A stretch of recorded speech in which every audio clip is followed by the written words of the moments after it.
An O'Reilly Auto Parts gift card is the perfect gift for that hard-to-buy-for person. Give the gift of convenience from O'Reilly Auto Parts.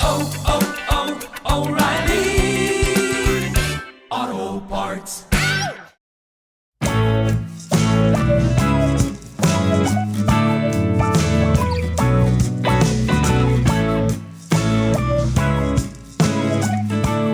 Welcome to Meeting Malcolmus, a pavement podcast.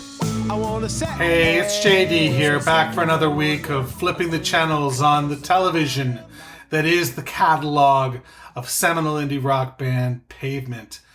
Is it UHF? Was that the one with the round antenna? Was it Channel 29 out of Buffalo I used to watch all the time? You're goddamn right it was. You're goddamn right it was.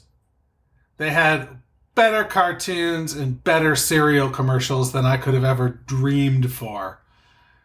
So there's that. My name is JD. I am uncool and underqualified to be doing what I'm doing, but here I am with the remote control in my hand. And, our time is coming up on our mission, and that mission has been to explore the catalog. Now, this is where I have a bone to pick. I have a bone to pick with the Conundrum lads. And here it is. Every episode I say seminal indie rock band Pavement. And every episode they say prominent indie rock band Pavement. Is it seminal or is it prominent? See, to my ears, to my historical accountment, Pavement is seminal. They were there at the beginning. They are indie rock seamen, and they attached to an ovum, and I don't need to get into the rest, but you follow. A prominent band is one that is really well known. And, you guys probably approach this from a different angle, being in the UK where, I'll argue, Pavement seems much more popular in the UK than certainly Canada. Not that they had trouble selling out 2 shows here. But more so than in the US, I think. I think there's pockets, New York, California in particular, that really got on board. But, that's my bone. That's my bone that I'm picking with you folks. My argument would be they should be more prominent. They should have been more prominent, So that's my bone to pick. If you want to switch it up and start saying seminal, I'd be all for it. I'd be all for that. So there's that. I've taken more drugs than I normally take. I took my after work father's little helper, and but I got some news today, and my grandmother died. So I just needed to explore a little bit more in my head and eke out some of those memories that have fallen to the wayside or have cobwebs on them. And what a shame that is, that you can get cobwebs inside your fucking head. Because you can. Because I'm telling you, I am dozy as all get out. And I just don't know what that's all about. So there's that. I'm bummed. I'm pretty bummed. And she had a hell of a run. She was 96 years old. So, it's not a matter of, she lost a lot of prime years or anything like that. She had a hell of a run. Man, I honestly thought I was going to die before she did. Just seeing her. She still lived alone. She still lived in an apartment. She stopped driving 3 years ago. She's one of those, who's just, a superstar until the end, So, yeah, Pour one out for Grandma Do when you get the chance. So on January 11th, Spiral told us that Pavement would be making some announcements, and their socials have been, leaving breadcrumb trails all week long. And it's been excruciating to sort of follow along and go, like, fuck, we know what this is, but we just all want to know what this is. By the next time I speak with you, we'll know what it is if the prophecy of Spiral was foretold, and that should be exciting. I'm really looking forward to it. This might even mean that I gotta get a record player. That's what this might mean. And you could tell how fucking uncool and underqualified I am because it just called it a record player and not a turntable, like a cool dude would say. A cool person would be like, this I don't know, this wax disc player or something like that. I don't know. I'm pretty high right now. I'm not going to lie to you. So it's tough to stay on course. And that's not fair because, you got to stay on course. You got to stay on course. That's the facts. So January 11th, we should find out about Terror Twilight. Okay, now I was not told anything. Here is my dream for tomorrow. Okay? Tomorrow will be January 11th. So I'm recording this on the 10th right now. And this is when it'll come out on the 10th as well. Here's my dream. Vinyl reissues of the first 4 reissues. And the new Terror Twilight Farewell Horizon in a box. Boom. All 5 in a box set. So that's wish number 1. Wish number 2 is on Farewell Horizon edition of Terror Twilight. I would want the Godrich sequence. I would want a separate disc with the Godrich sequence on it. So that would be something I would want. I would want, of course, remastered of the originals. I would want a live show from... Here's what I think. I mean, because even in 99, Pavement was bootlegged quite a bit. Maybe it would be cool to get a live show from 2010. Because not a lot of that stuff is floating, yeah, I mean, you can get it, and it's easy to get. So maybe that wouldn't be the coolest thing. Maybe do we get oh my God. Do we get the Matador 10th anniversary live set? Ooh, that would be interesting. Fuck. Yeah, that would be cool. So those are a couple of my wishes. Of course, any other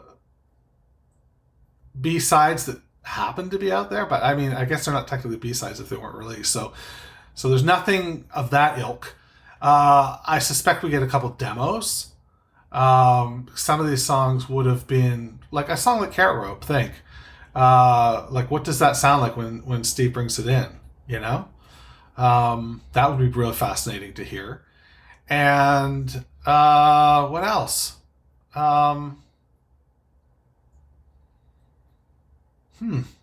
Demos?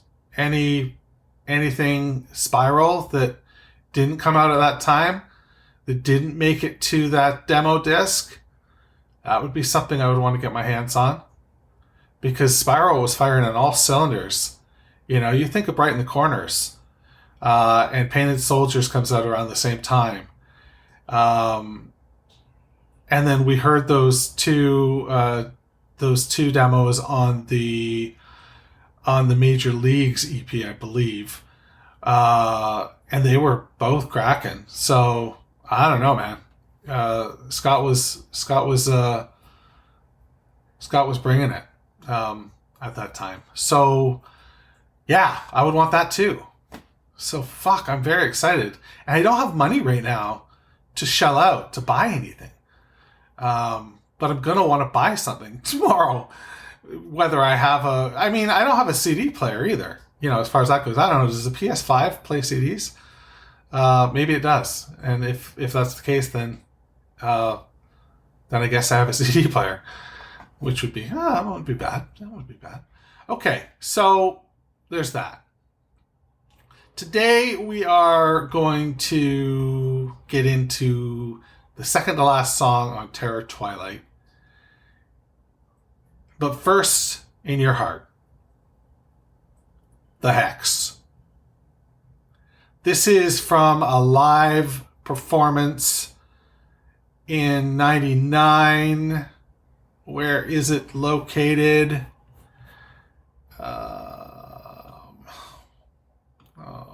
JD.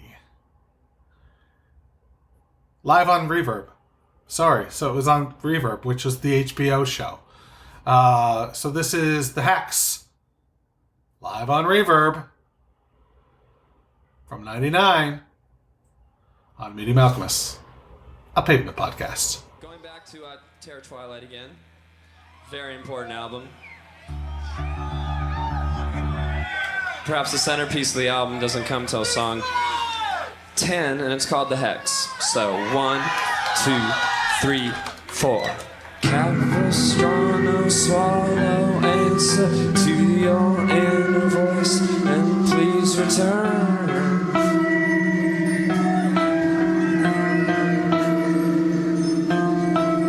God installed that radar in your pointy little beak so it returns.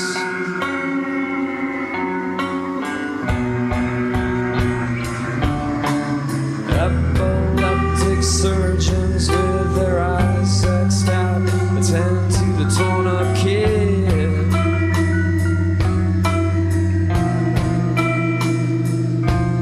Who salivates and reckons with all the sick things that she did.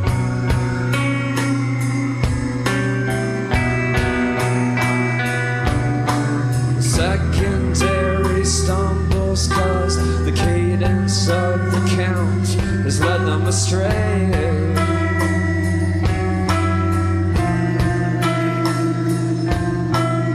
Pray their intuition leads them crashing into bodies in a perfect way. But I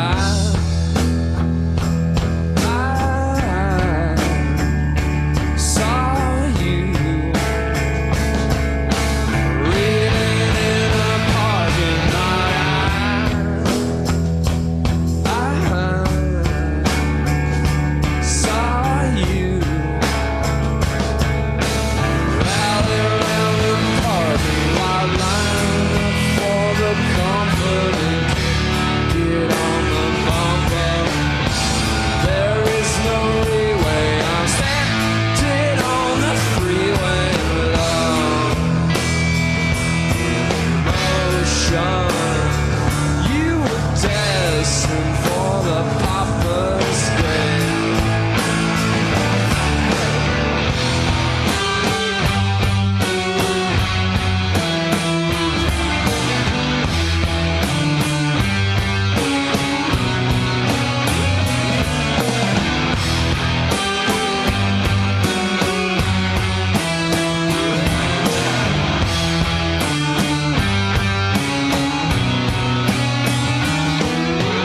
Architecture students are like virgins with an itch they cannot scratch.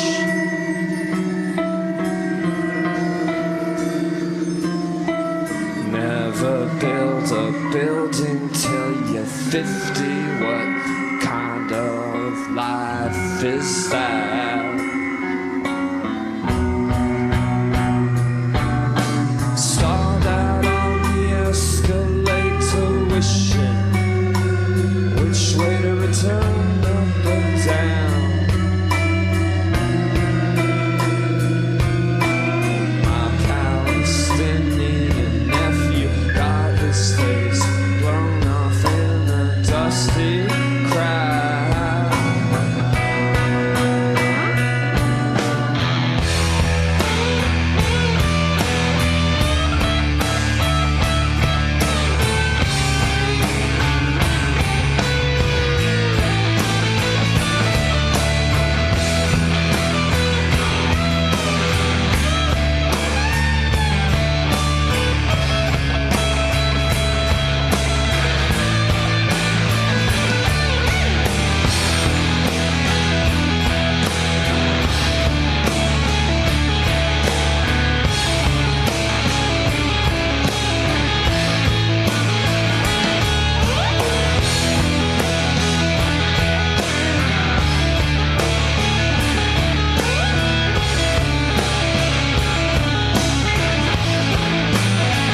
hold up for a minute.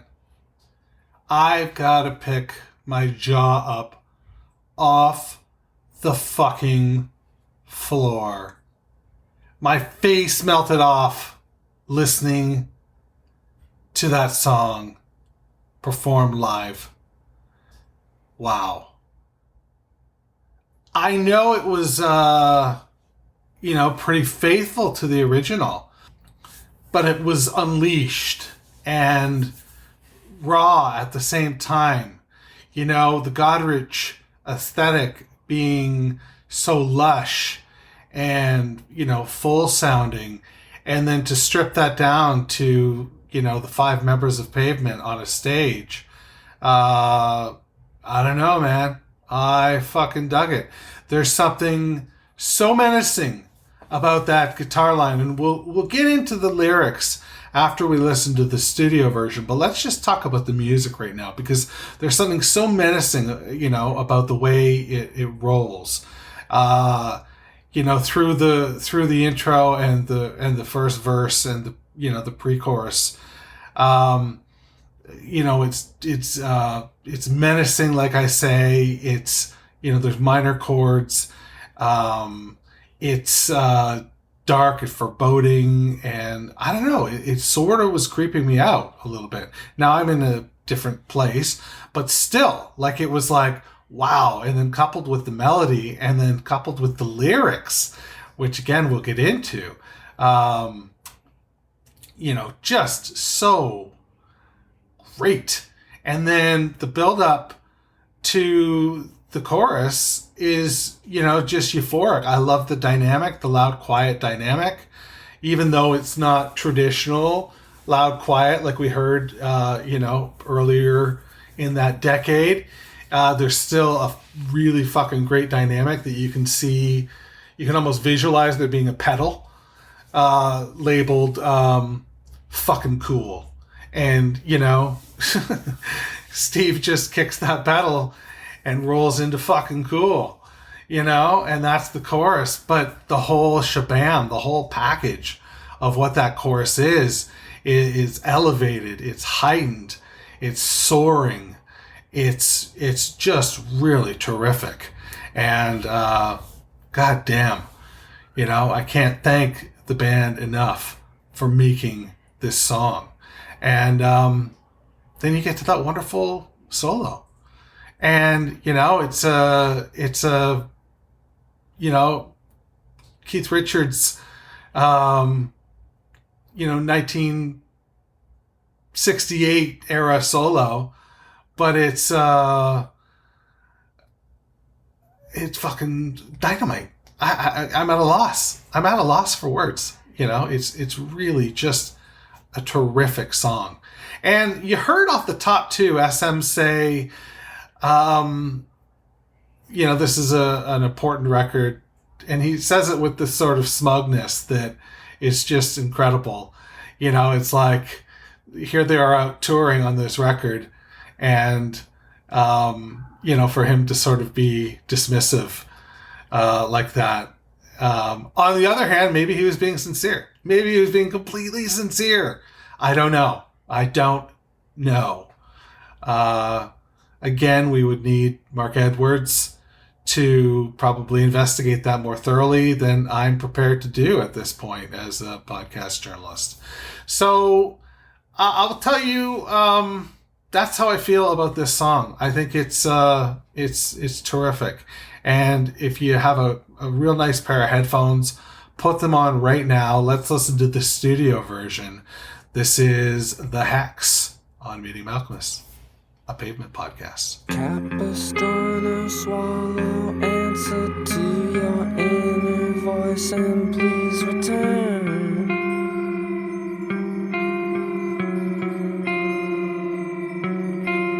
God installed that radar in your pointy little beak so you'd return.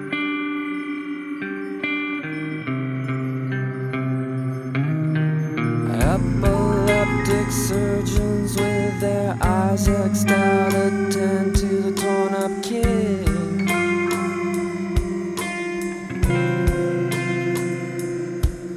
Who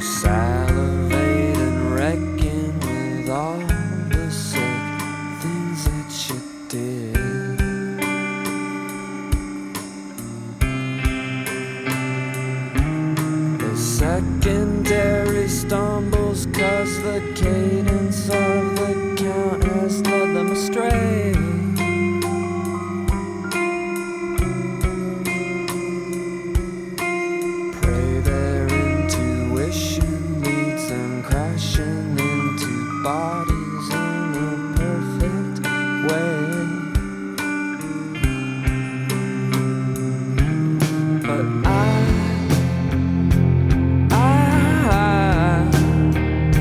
saw you reading in a parking lot.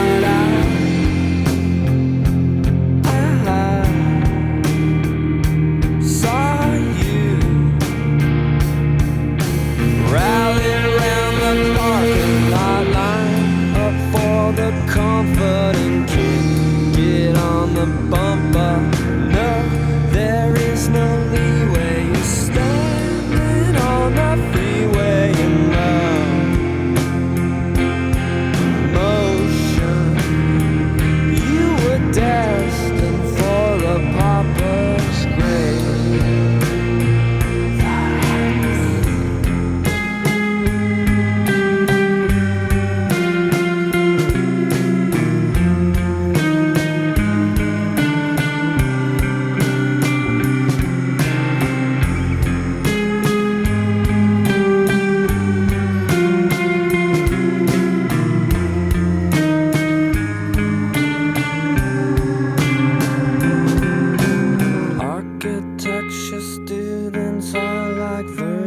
With an itch they cannot scratch.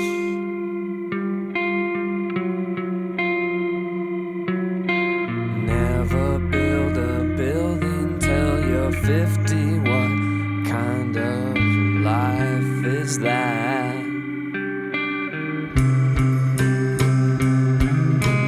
Stalled out on an escalator, wishing which way to return, up or down.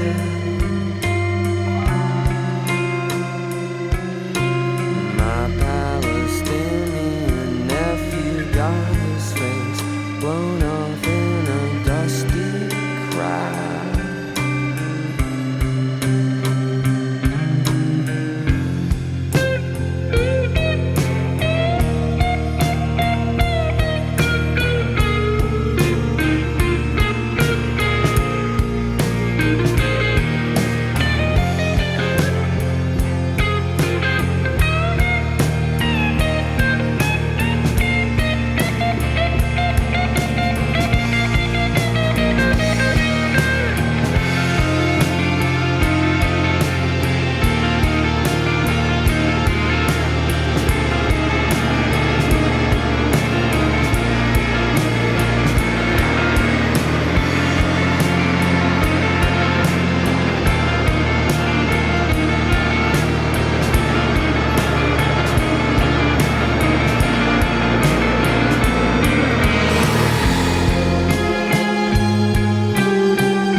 Yeah, I could get lost in that. I could get lost in that, in the space of that solo and outro.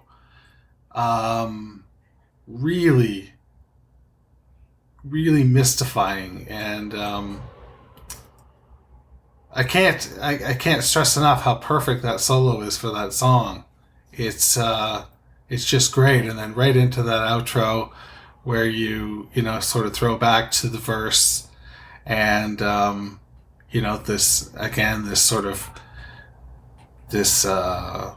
I don't know, cruelty-free leather jacket, looking fucking cool as all hell, you know?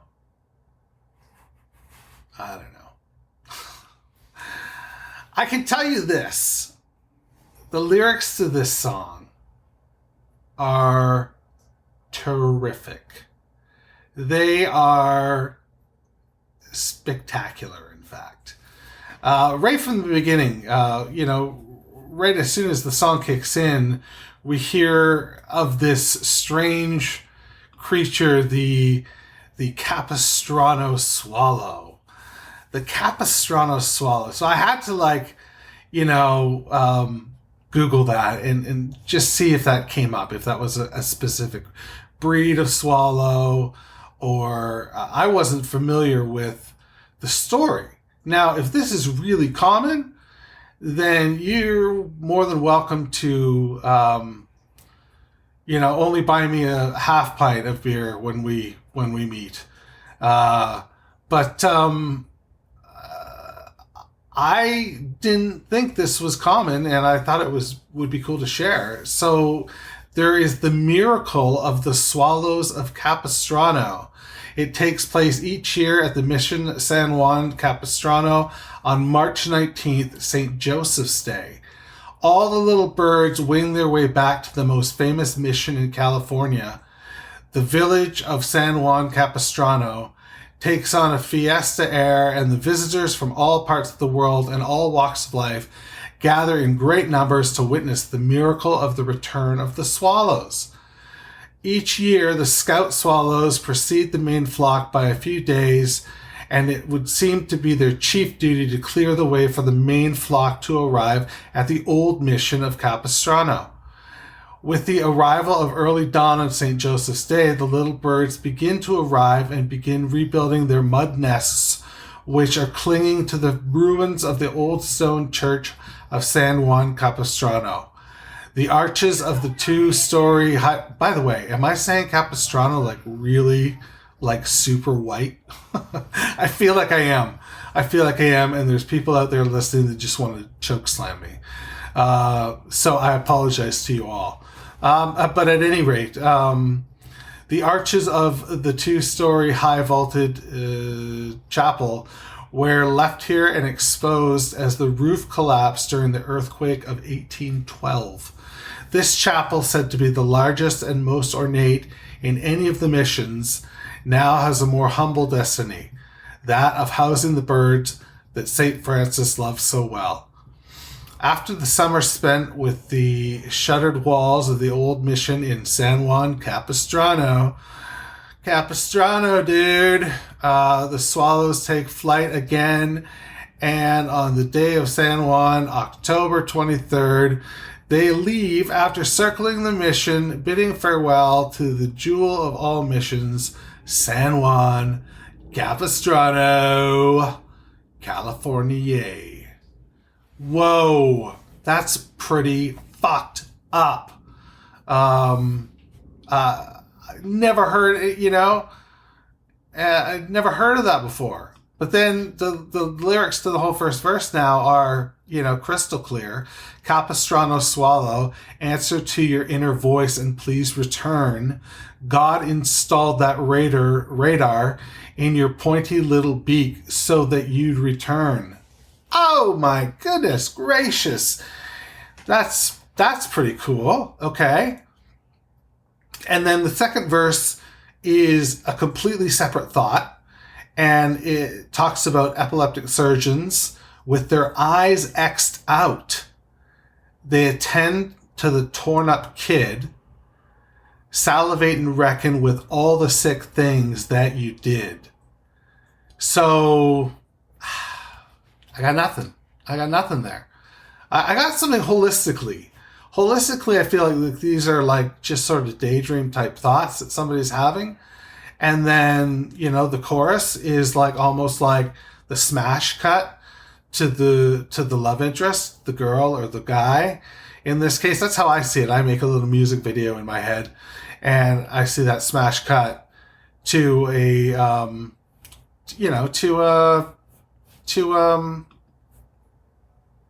I don't know, for me it would be like that, that perfect woman, right? My wife. So yeah, like boom to that, and that feeling that you have, and that's where the elevation and the elation comes in, of that chorus. But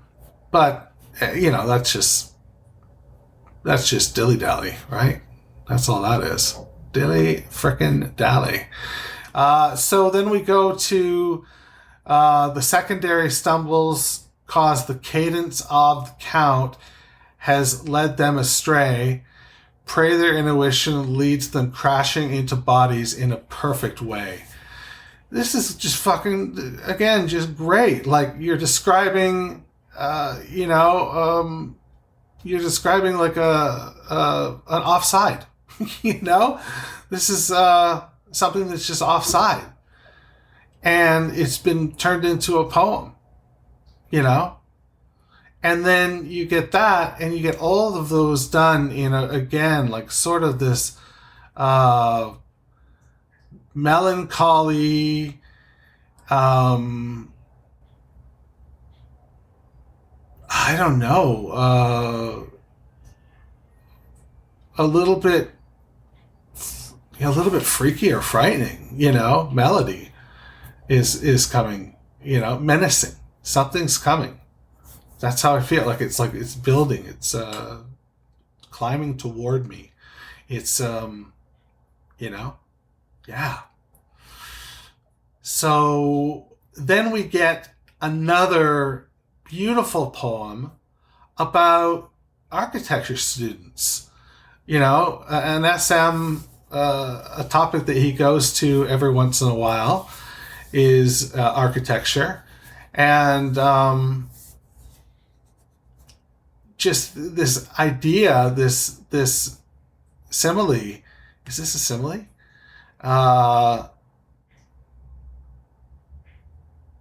About architecture students being like virgins with an itch they can't scratch, because architecture students, never build a building till you're 50. What kind of life is that?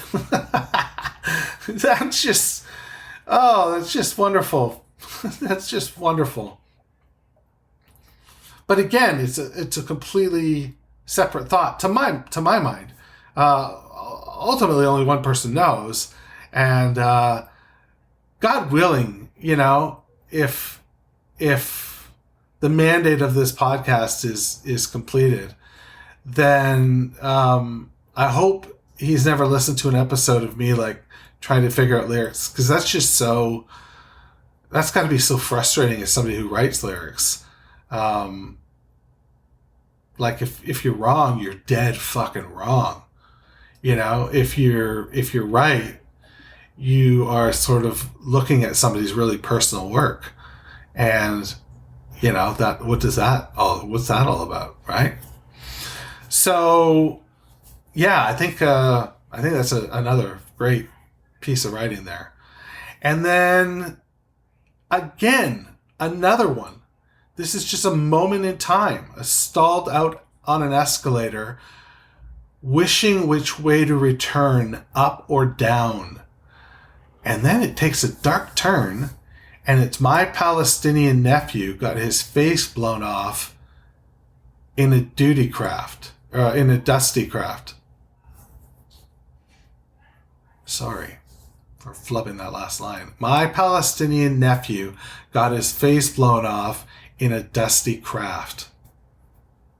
Like, what? That's where your jaw hits the floor, if you remember at the beginning of this segment. I needed to pick mine up. I